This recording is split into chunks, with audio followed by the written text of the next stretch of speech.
PSA Reloaded, man. It's your boy, 3-letter, man. Subscribe to the channel, man. Hit the like button for your boy, man. Y'all see the title of this blog, man. Let's talk, man. Man. R.I.P. Razor Ramon, a.k.a. Scott Hall. It's the bad guy, Chico. Now, see, some of y'all young cats that watch this channel right here, y'all know your OG3, man. I go back to the 80s and 90s of wrestling, so I know I see a lot of cats on social media saying, you know, they grew up on Razor Ramon and everything like that. You know what I mean? Like, a person my age, I grew up on wrestling, fam. I go back to WWF, the beginning of WWF, obviously the Hogan era, WrestleMania 1. I go down. I go to NWA. I go to World Class Wrestling with the Von Erichs and the Freebirds and all that. Jerry Lawler, Iceman Parsons, Bruiser Brody. I come from that era, man. I come from NWA, Midnight Express, Ric Flair, you know what I'm saying? All that and everything, man. Barry Windham was probably one of the most underrated wrestlers of all time, in my opinion, is Barry Windham. Yes, your Uncle 3 could talk that wrestling talk.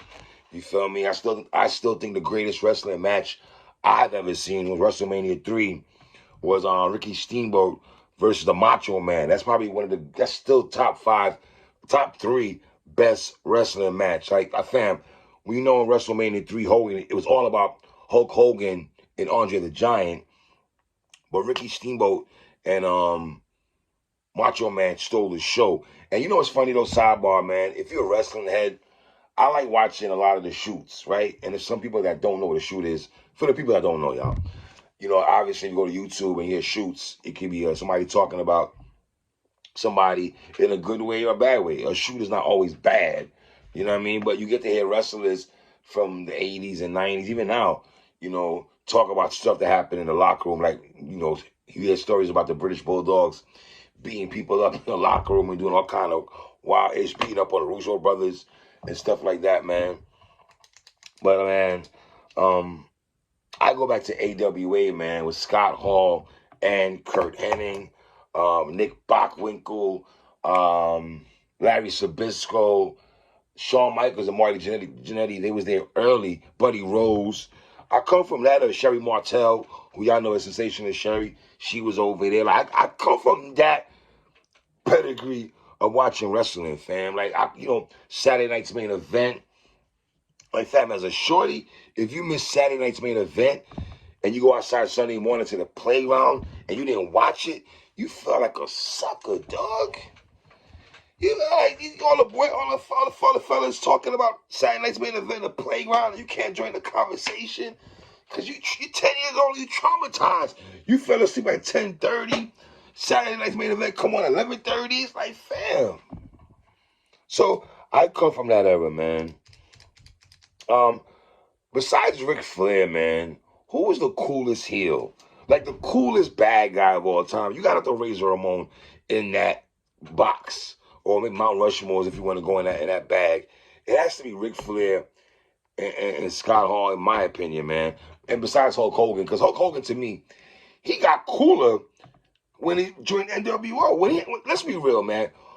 Yeah, Hogan, man, we're going to keep it a stack. Once you have to reinvent yourself, the reason Hulk Hogan, when he turned to Hollywood Hogan and everything like that, it's really because of Kevin Nash and Scott Hall. If we're keeping it 100, you feel what I'm saying? He's 4-time Intercontinental Champion. He was in WWF for a long time. And then him and Scott Hall and them cats went to WCW. The best ladder, one of the greatest matches also was the ladder match where Razor Ramon and Shawn Michaels in WrestleMania was at 10 or 11, one of them joints. But we know about the addiction that Scott Hall was fighting, man. He's fighting a lot of demons and stuff like that, which a lot of people fight demons, man. It's how you get past it and fight through the demons and stuff like that, man. You know what I mean? But that WCW jump, man, I remember yesterday, man, it was in 1996, right? I think it was 96. You watching WCW, and here comes Scott Hall walking down the steps, and you're like, yo, fam, what? You feel me? Like, yo. And then it's him, and, you know, because he was the one, fam, let's be honest, when Scott Hall was the one that set it off, because that first night, when we got introduced to the takeover from NWO, it was Scott Hall. It wasn't Kevin Nash that night. It was Scott Hall who came out first. Then Kevin Nash came out the next night.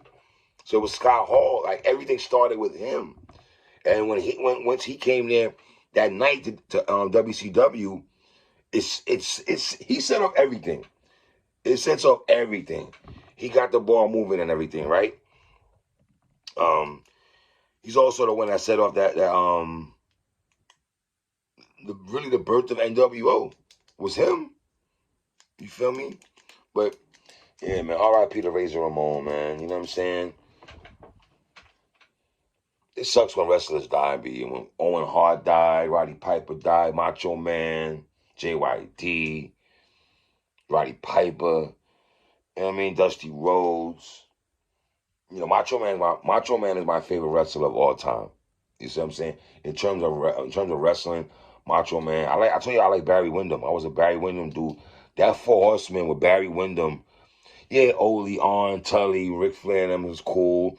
But the illest Four Horsemen to me was Barry Windham, Ric Flair, and them with Tully and Arn. You feel me? Even though when Tully and Arn came to WWF and it was the Brain Busters. Remember that, y'all? The Brain Busters? Bobby Heenan. That was a bad. Their time in WWF was bad, son. I'm going to keep it real. I love Arn Anderson too, man. But his time in WWF was not it, man. You know what I mean? And didn't Scott Hall just get inducted to the Hall of Fame, man? Taking off life support, man. Sucks, man. You see all the battle rappers on there talking and stuff. You feel me? I saw Kevin Nash post on Instagram earlier, man. Like, man, so I seen Westside Gun post, Briz Rothstein, all these brothers out of wrestling, man. We all come up from the wrestling era, man. That's what most of us, you know what I'm saying? You feel me? I don't watch wrestling as big as I did at one time, you know, but 80s, 90s, and early 2000s, I was into that ish heavy. And then when CM Punk came back, I started getting, when he in WWF that night when he had that ill pipe bomb thing, I was into it then. And then obviously Rock, Stone Cold, that era was just, come on, you know what I'm saying? The ratings war with WCW, WWF, and Scott Hall played a big integral part in all that.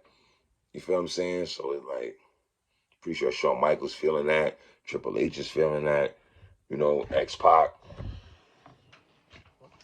Think about that, man. Razor Ramon was the one who gave X-Pac, a.k.a. the 1-2-3 Kid, his shot, though, because the 1-2-3 Kid beat him. And then, like, all that stuff I look at, though, man. Like, you know what I mean? So, just want to send my condolences to Razor Ramon's family, man. You know what I'm saying? It's you know, I don't have a toothpick, Razor Ramon. I throw the pen, and that's how I give it up. So that's how I can just give it up to you, brother. You know what I'm saying? Shout out to all my wrestling heads out there, man. Like I said, I was a big wrestling head, man. So, R.I.P. to Razor Ramon, a.k.a. Scott Hall. Come on.